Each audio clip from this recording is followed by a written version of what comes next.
Assalomu alaykum. Ahli O'zbekiston. Aminam Dadabor, ismim Bahodir. Andijon viloyatining sohiblarida muxbir bo'lib ishlayman.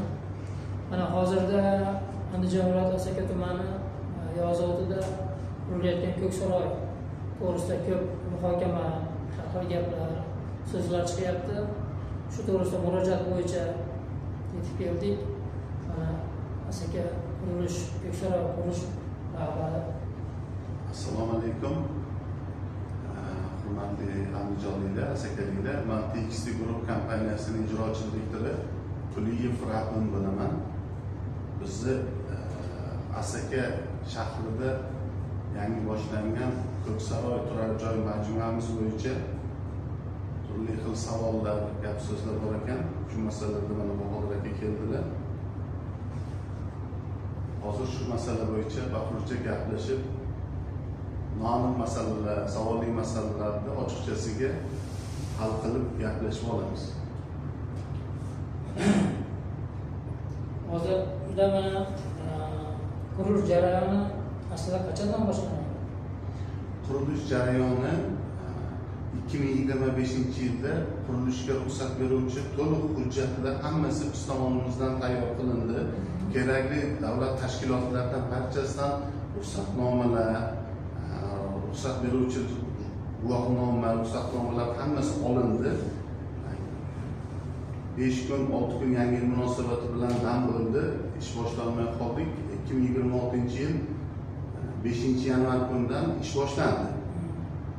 Mana bugun 7-yanvar sanasi, 2 kun oldin korxonamizda, obyektimiz, qurilish obyektimizda katlaman qazish ishlari boshlandi, texnikalar kirdi.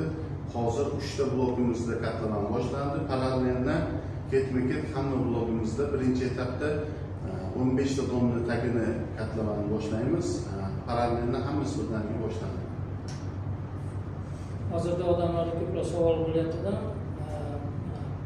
shartnomalar to'g'risida, kelishuvlar. Shartnoma asosida qanaqa nimalar, nima fikrlaringiz bor odamlarda?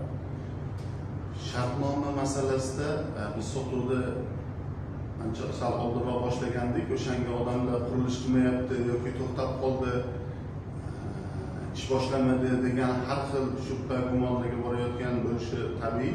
Ish boshlamaganligi sababli hech qanaqa shubha gumonga yoki har xil gap so'zlarga hojat yo'q. Shartnomalarimiz o'z kuchida, bemalol mana kelib to'lovlarni o'z vaqtida amalga oshirib, kerak bo'lsa ichkarida qurilish jarayonini ham to'g'ridan to'g'ri kirib ko'rib, qurilish jarayoni bilan ham tanishib borishlari mumkin. Bizni o'sha Andijon Ko'ksaroy degan Telegram gruppamiz bor. Telegram gruppaga ham hamma mijozlarimizni a'zo qilib qo'yamiz. Qurilish jarayoni kun davomida shu yerda ham har xil videolar qo'yilib, qurilish jarayonidan lavhalar qo'yilib, tanishtirib boriladi. Shu uchun xotirjam Asaka xalqi, Andijon xalqi xotirjam bu masalada o'z xotirjam bo'lishlari mumkin. Hech qanaqa shubha gumonga o'rin yo'q. Agar Telegram kanallarda yoki kimda qanaqadir savol-javob bo'lsa, kelib shu ofislarga kelib uchrab, savol bemalol shu ofisimizga kelib, men o'zimga shaxsan kelib gaplashsanglar, o'zim bilan yoki xodimlarimiz bilan gaplashib ma'lumot olsanglar bo'ladi. Kun-tun ish vaqtida to'liq eshigimiz sizlar uchun ochiq, har qanaqa ochiq savollaringga erkin to'liq javob berishga tayyormiz. Bemalol kelishlaring mumkin. Yana qanaqa fikrlaringiz bor? Keyin mana oxirgi kunlarda bayram oldi bizda o'sha rahbarimiz Xurshid To'rayev to'g'rilarida ham har xil kanallarda har xil gap so'zlar tarqadi. Bu o'zlari ham bu bo'yicha izoh berib o'tdilar.